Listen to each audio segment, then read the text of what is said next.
c'est le Vélis Electro. Il est le premier avion électrique qui a été certifié au monde. Mais revenons rapidement sur la saga qui a permis à ce Vélis de prendre son envol. C'était en 2014. Jean-Luc Charon, il est alors président de la Fédération française aéronautique, et il découvre qu'un avion biplace thermique va être modifié avec un moteur électrique. Autrement dit, un avion propre et surtout silencieux.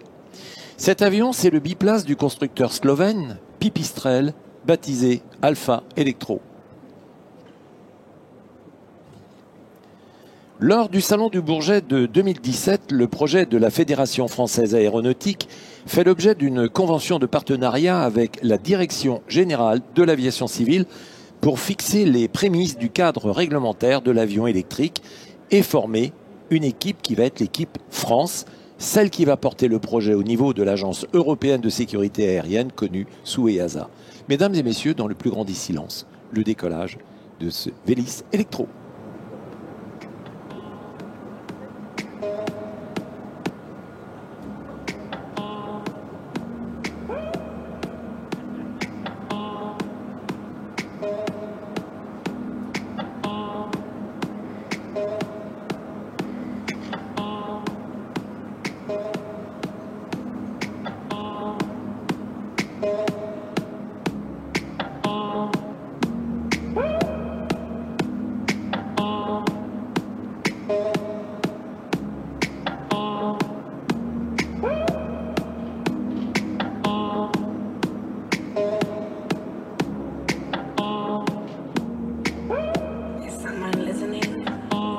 Après que ce projet ait été porté au niveau de l'Agence européenne de la sécurité aérienne, que vous connaissez tous sous le nom de EASA, eh bien c'est en 2018 que l'Agence européenne va délivrer l'autorisation de vol, ce qui va constituer une réelle avancée pour ce projet commun entre la Fédération française aéronautique et son institution de tutelle qui s'appelle la Direction générale de l'aviation civile.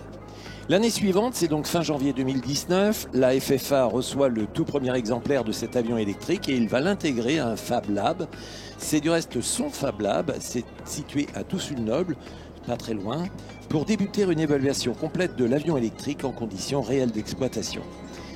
Ce projet d'exploitation en aéroclub effectif d'un avion électrique va retenir l'attention de partenaires comme le groupe ADP, Aéroports de Paris, et Total Énergie. En parallèle de la formation des instructeurs, il sera présenté au grand public et également aux acteurs majeurs de l'aéronautique. Ce sera au Salon du Bourget, c'était en 2019. Et puis en juin 2020, l'Alpha Electro est certifié par l'Europe, l'EASA, sous le nom de Vélis Electro et c'est le modèle qui est présenté actuellement devant vous. La Fédération française aéronautique exploite à ce jour la plus grosse flotte d'avions électriques en Europe.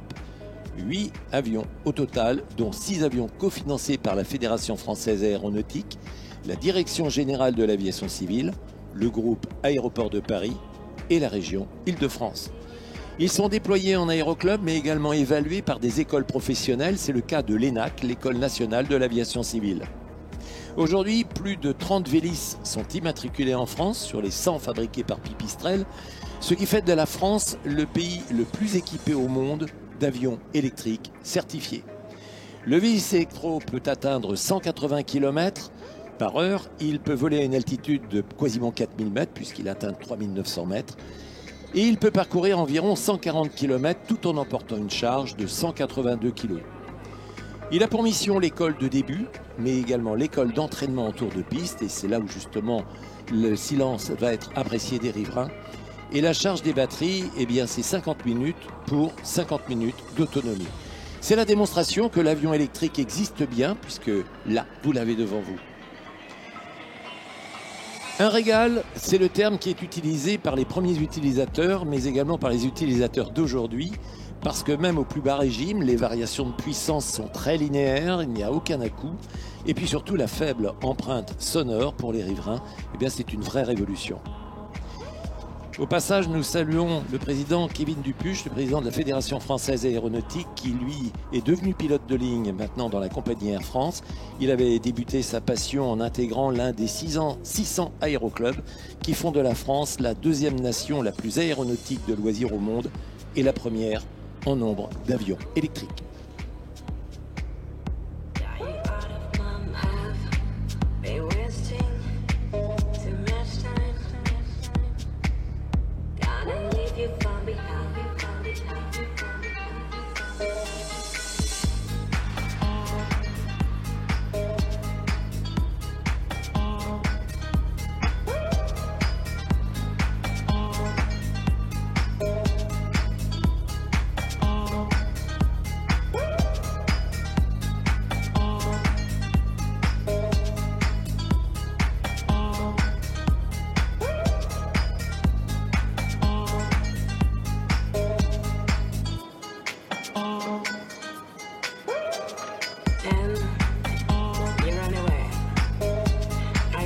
of me when you almost kill me.